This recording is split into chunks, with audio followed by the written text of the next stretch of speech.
Doctor مفتی رشید احمد خورشید صاحب موجود ہیں۔ ڈاکٹر صاحب، ہم یہ دیکھ رہے ہیں کہ ہمارے مسلمانوں کے خلاف ان کی جان، مال، عزت، آبرو کا خیال نہیں رکھا جا رہا، ان کو پامال کیا جا رہا اور دہشت گردی کی جا رہی ہے۔ کیا اسلام میں کوئی گنجائش بنتی ہے اس چیز کی؟ بسم اللہ الرحمن الرحیم، نحمدہ ونصلی علی رسولہ الکریم، اما بعد۔ دیکھیں قرآن کریم میں آتا ہے لَتَجِدَنَّ أَشَدَّ النَّاسِ عَدَاوَةً لِلَّذِينَ آمَنُوا الْيَهُودَ وَالَّذِينَ أَشْرَكُوا، کہ مومنوں کے جو سب سے بڑے دشمن ہیں وہ یہود ہیں اور مشرک ہیں۔ آج اس وقت اگر آپ دیکھیں پاکستان اور افغانستان کی جو صورتحال بنی ہوئی ہے، تو افغانستان کے ساتھ کن ملکوں کی سپورٹ افغانستان کو حاصل ہے؟ جو اس پوری صورتحال کا اگر آپ تجزیہ کریں، اس کو دیکھنا چاہیں، تو یہ تو دنیا کے سامنے ہے کہ ہندوستان کی سپورٹ افغانستان کو کس درجے کی اور کس لیول کی حاصل ہے۔ تو یہ مشرکین کی سپورٹ سے اگر کوئی آدمی یہ سمجھ رہا ہے کہ میں کوئی اسلام کی خدمت کر رہا ہوں، پھر دوسرے نمبر پر امریکہ کی طرف سے جو فنڈ افغانستان کو مل رہے ہیں، آپ ابھی جا کے گوگل پہ سرچ کریں اور لکھیں کہ یو ایس کی جانب سے 2024 میں، 25 میں، 23 میں کتنے ملین ڈالر افغانستان کو فنڈ دیا گیا ہے اور کس کس مد میں دیا گیا ہے، تو آپ کے سامنے گوگل پر ان کی آفیشیل ویب سائٹس پہ ساری چیزیں آ جائیں گی۔ ابھی 2024 کا میں دیکھ رہا تھا 760 ملین ڈالر افغانستان کو 2024 میں دیے گئے ہیں۔ پھر اسی کے ساتھ ساتھ انڈیا اور اسرائیل کا جو گٹھ جوڑ ہے وہ بھی ساری دنیا کے سامنے آ گیا۔ ابھی مودی کی نتنیاہو کے ساتھ جو ملاقات ہوئی، تو آپ مجھے بتائیں کہ یہ جب کڑی ملتی ہے کہ ایک ملک ہے، اس کو ہندوستان بھی سپورٹ کر رہا ہے، اس کو اسرائیل بھی سپورٹ کر رہا ہے، اس کو امریکہ بھی سپورٹ کر رہا ہے، اور وہ سارے آ کے مل کے لڑ رہے ہیں پاکستان سے، تو ہمیں خود اللہ تعالیٰ نے عقل دی ہے، یہ سوچنا چاہیے کہ پاکستان اس وقت دنیا میں ایک واحد ایٹمی طاقت ہے مسلمان، اور ساری دنیا کے کافر مل کے یہ کوشش کر رہے ہیں کہ کسی طرح پاکستان کو ڈی سٹیبلائز کیا جائے، پاکستان کو عدم استحکام کا شکار کیا جائے۔ اور ظاہر ہے کہ یہ اس وقت تک ہو نہیں سکتا جب تک اس طرح پڑوسی کے ذریعے اگر آپ کسی ملک کو الجھا دیتے ہیں تو مستقل مسئلہ چلتا رہتا ہے۔ تو اب یہ جو جس طریقے سے افغانستان سے اور پاکستان کی جانب سے بارہا کئی 100 دفعہ سفارتی سطح پہ کوششیں ہوئی ہیں، کئی دفعہ مذاکرات ہوئے ہیں، یہاں سے لوگ گئے، ملکوں کو بیچ میں ڈالا گیا، بات کر کے سمجھانے کی کوشش کی گئی، ایک مطالبہ پاکستان نے ہمیشہ رکھا ہے کہ بھئی پاکستان کے اندر جو افغانستان سے دراندازی ہو رہی ہے، وہاں بیٹھ کر جو دہشت گرد پاکستان کے اندر دہشت گرد کارروائیاں کر رہے ہیں، آپ دیکھ رہے ہیں کبھی مسجد پہ حملہ ہو جاتا ہے، کبھی کسی عالم دین پہ حملہ ہو جاتا ہے، کبھی امام بارگاہ پہ حملہ ہو جاتا ہے، کبھی کسی بازار میں حملہ ہو جاتا ہے۔ آخر کیا قصور ہے ان لوگوں کا؟ یعنی ان کا یہ قصور ہے کہ وہ پاکستان میں رہتے ہیں، ان کا یہ قصور ہے کہ وہ کلمہ پڑھتے ہیں، اب ان پہ آپ آ کے مسجد میں بھی حملہ کر رہے ہیں، بازار میں بھی حملہ کر رہے ہیں۔ مطلب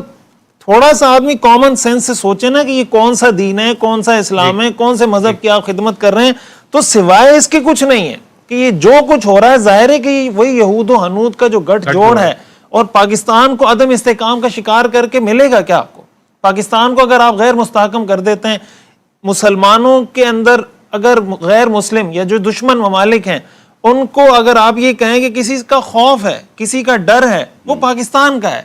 کسی بھی سطح پہ جا کے پاکستان معاشی اعتبار سے جتنا بھی کمزور ہو، سیاسی اعتبار سے جتنا بھی کمزور ہو، یہ ہمارے لیے فخر کی بات ہے اور یہ ہمارے دین کا حصہ ہے۔ قرآن کریم میں آتا ہے وَأَعِدُّوا لَهُم مَّا اسْتَطَعْتُم مِّن قُوَّةٍ، کہ جتنی قوت تم تیار کر سکتے ہو تیار کر کے رکھو۔ آج کے دور میں قوت تیار کرنے کا جو فارمولہ ہے وہ یہ کہ آپ کے پاس ایٹمی پاور ہونی چاہیے۔ پاکستان نے اگر یہ ایٹمی پاور حاصل کی ہے، عالم اسلام کے تمام ملکوں کو تو یہ چاہیے تھا کہ وہ پاکستان کی کمر کو مضبوط کرتے، پاکستان کو سپورٹ کرتے، اور اگر پاکستان کو کوئی میلی آنکھ سے دیکھتا یہ پاکستان کے ساتھ کھڑے ہو کر دشمن کو جواب دیتے، نہ یہ کہ وہاں بیٹھ کر۔ تو پاکستان اگر شروع سے یہ ایک مطالبہ کر رہا ہے کہ بھائی آپ کے ملک میں بیٹھ کے دہشت گردوں کی سہولت کاری ہو رہی ہے، بلکہ آپ ان کو سپورٹ کر رہے ہیں، آپ ان کو پیسہ دے رہے ہیں، آپ ان کو فنڈ دے رہے ہیں، اور وہ یہاں آ کے حملے کر رہے ہیں، آپ یہ ایک کام کر دیں، یہ سہولت کاری ختم کریں، یا تو ان کو ہمارے حوالے کر دیں یا اپنی سرزمین ہمارے ملک کے خلاف استعمال نہ ہونے دیں۔ یہ تو دنیا کا مسلمہ اصول ہے۔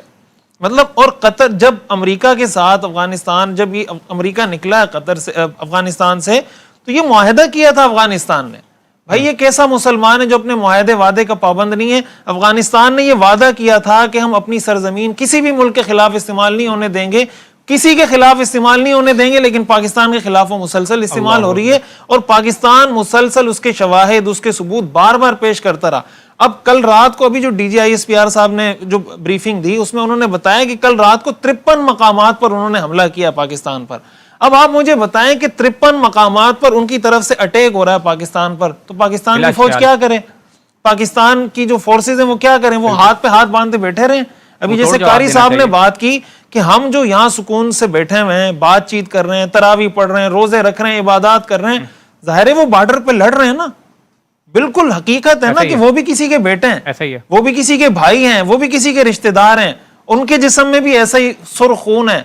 ان کو بھی جب گولی لگتی ہے تو وہ بھی شہید ہوتے ہیں. تو اگر وہ وہاں بارڈر پہ کھڑے ہو کے اتنی مطلب ہمارے لیے قربانیاں دے رہے ہیں تو قوم کی ذمہ داری ہے تمام تفریقوں سے بالا تر ہو کر. یہ بہت بڑا مسئلہ ہے کہ ہمارے یہاں اگر کوئی سیاسی پارٹی اپوزیشن میں ہو، چاہے وہ کوئی مذہبی پارٹی ہو، چاہے وہ کوئی غیر مذہبی پارٹی ہو، لبرل پارٹی ہو، اگر وہ اپوزیشن میں ہوتی ہے تو ان کے سامنے فوج کی ہر چیز قابل تنقید ہے، اور اگر وہ حکومت میں ہیں تو ہر چیز قابل تعریف ہے. بھائی اگر فوج ملک کے دفاع کے لیے لڑ رہی ہے، آپ اس میں بھی سیاست لے کر آ رہے ہیں، آپ اس میں بھی اپنی پارٹی بازی، اپنا مسلک، اپنا فرقہ، یہ چیزیں لے کر آ رہے ہیں، تو اگر ملکی دفاع کو بھی آپ اس طرح تقسیم در تقسیم کرتے چلے جائیں گے تو پھر کل کون ملک کے دفاع کے لیے کھڑا ہوگا؟ اس لیے میں سمجھتا ہوں اس وقت ہماری دینی شرعی ذمہ داری، قومی ذمہ داری ہے. ہم اس ملک کے شہری ہیں، ہمیں جو پہچان دی ہے اس ملک نے دی ہے، ہم جو کچھ پلے بڑے ہیں، جو کچھ ہم نے سیکھا ہے، ایجوکیشن حاصل کی، جو کچھ ہمارے پاس ہے وہ اس ملک نے ہمیں دیا ہے. تو کیا اس ملک کا ہم پہ کوئی حق نہیں ہے؟